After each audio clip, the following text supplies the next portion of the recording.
ಬಾಬ್ನವ್ರೆ ಆಮೇಲೆ ಬಾ. ಅದು ನಿಮ್ಮ ಹತ್ರ ಇನ್ನೊಂದು ಕೇಳಬೇಕು ಅಂತ ಅನ್ಕೊಂಡೆ, ನೀವೇನೋ ಅನ್ಕೊಳ್ಳಲ್ಲ ಅಂದರೆ ಕೇಳ್ತೀನಿ. ಅಂದರೆ ನಾನು ಏನೋ ಅನ್ಕೊಳ್ಳೋ ಥರದ್ದು ನೀನು ಹೇಳಬೇಕು ಅಂತಿದ್ಯಾ? ಹಾಗಿದ್ರೆ ದಯವಿಟ್ಟು ಹೇಳಲೇಬೇಡ, ಸುಮ್ಮನೆ ಇದ್ಬಿಡು. ಸರಿ ಆಯ್ತು. ಏಯ್ ಸುಮ್ಮನೆ ತಮಾಷೆಗೆ ಹೇಳ್ದೆ, ಬಾ ಕೂತ್ಕೋ ಕೂತ್ಕೋ. ಅದೇನು ಹೇಳಬೇಕು ಅಂತಿದ್ದೆ ಹೇಳು, ನಾನೇನು ಅನ್ಕೊಳ್ಳಲ್ಲ.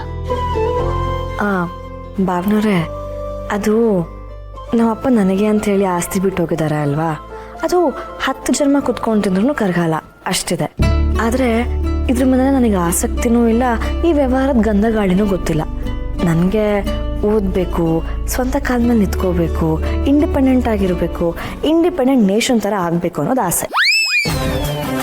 ಇಂಡಿಪೆಂಡೆಂಟ್ ನೇಷನ್ ಮಜಾಕ್ ಮಾಡಿದೆ. ವಿಷಯ ಏನು ಅಂತಂದರೆ, ಆ ಬಿಸ್ನೆಸ್ಸು ಹಾಗೆ ಸುಮ್ಮನೆ ಇದೆ, ಬೇರೆ ಯಾರೋ ನೋಡ್ಕೊಳ್ತಾ ಇದ್ದಾರೆ, ಸುಮ್ಮನೆ ನನ್ನ ಹೆಸರು ಬರ್ತಾ ಇದೆ. ಈ ಸೌಭಾಗ್ಯಕ್ಕೆ ಯಾಕೆ ಅಂತೀನಿ. ಅದಕ್ಕೆ ಅದನ್ನು ನೀವೇ ಯಾಕೆ ನೋಡ್ಕೊಂಡು ಹೋಗ್ಬಿಡ್ಬಾರ್ದು, ಹೇಗೂ ರೆಡಿಮೇಡ್ ಆಗಿದೆ, ತೂಗಿಸ್ಕೊಂಡು ಹೋದ್ರೆ ಸಾಕು ಅಂತೀನಿ. ಏನಂತೀರಾ? ನೋ ಅಂತೀನಿ. ಬಾವ್ನವ್ರೆ ಪ್ಲೀಸ್. ಮಲ್ಲಿ, ನನಗೆ ಇದರ ಅವಶ್ಯಕತೆ ಇಲ್ಲ. ಇವಾಗ ಎಲ್ಲಾನು ಹೇಗೆ ನಡ್ಕೊಂಡು ಹೋಗ್ತಾ ಇದೆಯಲ್ಲ ಹಾಗೆ ನಡ್ಕೊಂಡು ಹೋಗ್ಲಿ. ಇಂದೇ ಡೌನ್ಲೋಡ್ ಮಾಡಿ ಮತ್ತು ನಿಮ್ಮ ನೆಚ್ಚಿನ ಶೋಗಳನ್ನು ಆನಂದಿಸಿ.